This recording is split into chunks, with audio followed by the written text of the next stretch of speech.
Through this program, I'm able to gain knowledge, how to be structured and be detailed. Getting together and becoming really unified as a sector has been one of the beautiful outcomes of this project, yeah. Being a part of this program actually tells you into detail like what business is all about. Just a great holistic experience and learning more and more about business. I'm very fortunate to build the foundations of what's big things to come.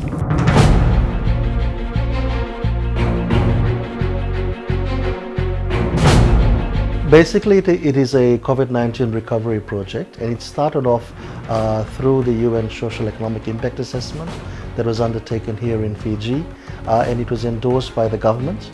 And the two subsectors that were identified were the creative industries, and the second one was the agriculture sector. What this project does is also draws from the expertise of the different UN agencies. So we've got UNESCO and IFED that focus on the technical skills training of creatives and also agriculture. For instance, the dancing, the painting, soil preparation, looking at how to manage your farms. And then we have the ILO coming in with the business development component, which is business training, advisory, and also mentoring. And then you got UNDP also bringing in their expertise in the area of business resilience, so looking at business continuity planning, but also in terms of looking at e-commerce. So what we did was pull expertise from these four agencies and try to develop a consolidated program that could support and assist MSMEs in the creative and agriculture sector. We wanted to see how FCF could play a role in supporting those in the smaller industries, especially in the micro MSME sector. And with the initiative that had come about through the ILO and UNDP and IFED, we felt we could probably use the resources that we have and the knowledge and the experiences that we have in our work with MSME sectors to be able to assist in the recovery project that they had.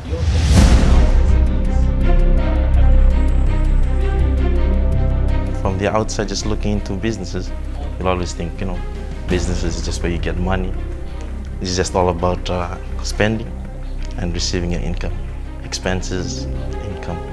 So being a part of this program actually tells you into detail like what business is all about, like developing business ideas, knowing your market, knowing your competition, all those things that helps build a business idea. Because I do lack business knowledge prior to these workshops and trainings.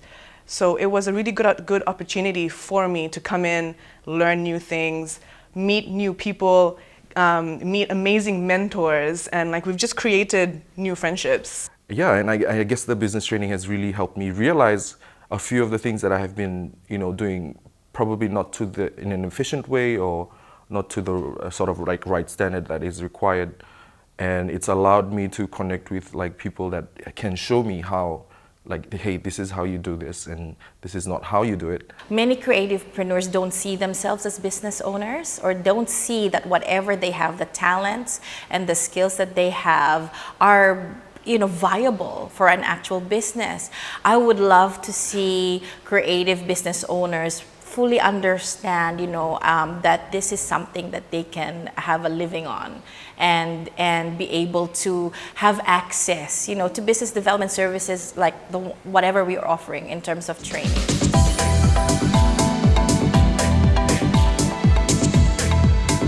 I'm really passionate about the dance industry in Fiji. I believe that we have such a diverse and interesting sector. There's so many different genres and skilled dancers, but we're sort of working in silos. And this was a real opportunity to bring everyone together and unify and share information and skills, and just a really good opportunity to have a collective voice and collect our data and show the country that we are an important part of the economy and a part of society. It's certainly a milestone, I think, for the creative sector in Fiji and even in the Pacific.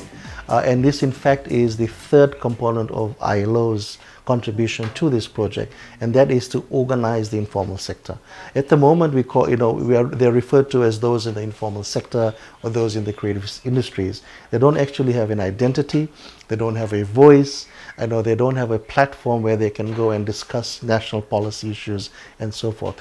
Really excited. Like we just got handed the FIDA final legal documentation today, and it was an emotional moment because it's been more than 10 years in the making. At the same time, it was an overwhelming moment because this is when the work starts. We've now handed over the official certificates of registration to VAVA and FIDA.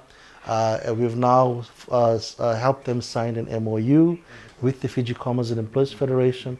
We'll be providing them with mentoring and training to the leadership of VAVA and FIDA to be able to sustain the associations, because that is an important part. I mean, the whole sector becomes even more vibrant, and it will grow even better because you have like these groups of creativepreneurs like really understanding how to run their own show.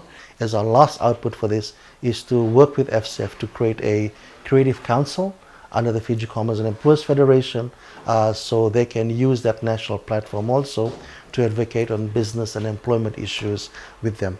I'm really excited about the prospect of the Creative Council that is potentially going to come under Fiji Commerce and Employers Federation. So that could bring together, the poets and the dancers and the visual artists and the musicians to map forward like what we want for our industry. Like, how do we want to support ourselves? Where do we see the industry in 10, 20 years? Like, we have a duty to do that for the next generation of artists that are coming up.